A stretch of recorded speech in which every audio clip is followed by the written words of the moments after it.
Hello, my name is Victoria Laosa, and today here we are in Rio de Lato, checking how much people know about the independence of Colombia, and if they answer correctly, I will give them an Oreo. We're going to ask to some people. Come here. Excuse me? Hello, what's your name? Hi, my name is Jorge. Nice to meet you, Jorge. My name is Victoria, and today I'm checking how much the people know about the independence of Colombia.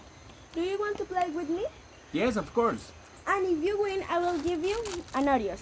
Okay, perfect. Thank you. Okay, the question is, what were the typical food of 200 years ago in Colombia?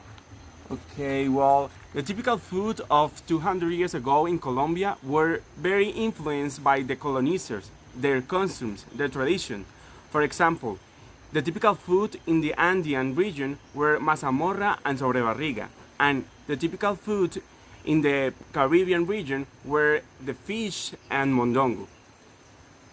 Right, the Spanish brought foods that were are infallible as rice and cereal. The influence of the Spanish in the typical food of those regions was too much. For example, in the Llanera region, the influence of the colonizers was very little. The typical foods were mamona, cachicama, sango, etc.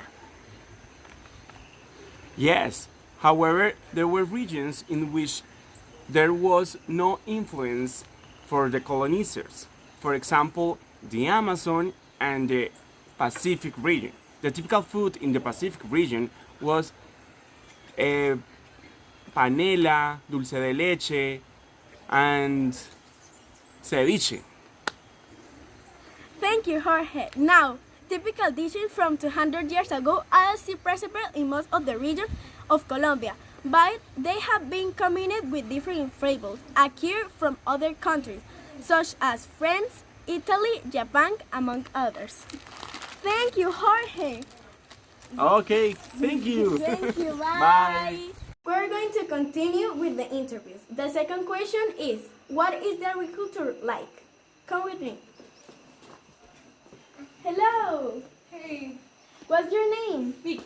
Nice to meet you, Vicky. Today I am doing a game to asking people about the independence of Colombia. So may I ask you a question? Of course. Oh, and if you win, I will give you an audio. Okay, let's do it. What was the agriculture 200 years ago in Colombia? Okay, and 200 years ago, the agriculture and industrialization had just begun in Europe. So it was like a good century away from arriving to Latin America. And my guess would be that the farmers would need labor and animals to grow crops.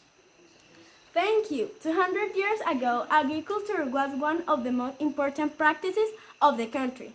The farmers cultivate wheat, sugarcane, corn, rice, coffee, barley, among others. Agriculture had a very important role in the economy of the country, role that today it still has. In the colonies, the Spanish were one who managed the land, but the Indians were one who cultivated. Some implements they used to practice agriculture were shovel to still the land, pig sheets to prepare the land for planting, a spade to remove the soil, machete, basic tool from the farmer, among others. Thank you. Thanks. We finished my interviews. We're going to go with the interviews of my partner, Rafaela. Keep watching. Hello, my name is Rafaela Niño Paez, and these are my two questions.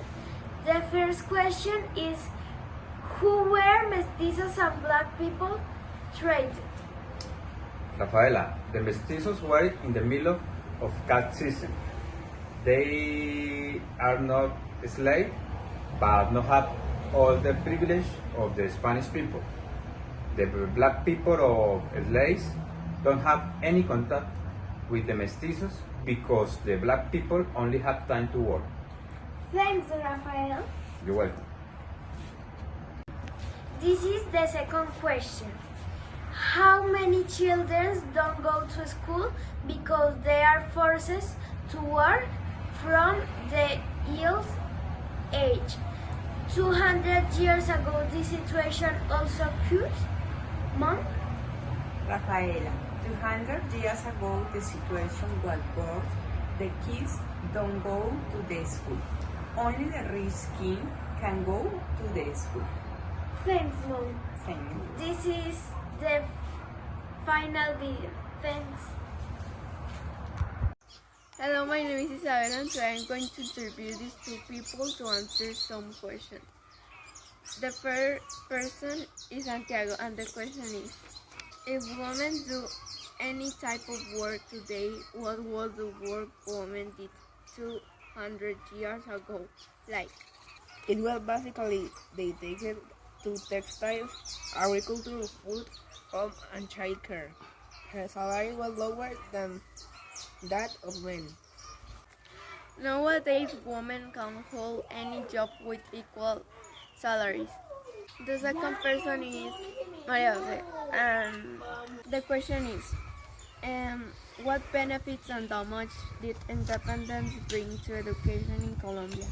The most important benefit it had is that today you can have better opportunities for a good education compared to past times. After independence, Colombia was given the opportunity to grow in the development of its nation, including education. The percentage of population decreased, as well as their lands, and therefore there are no means, especially places, to create new schools or institutes so that everyone has a real education. Thank you very much for watching this interview. Bye.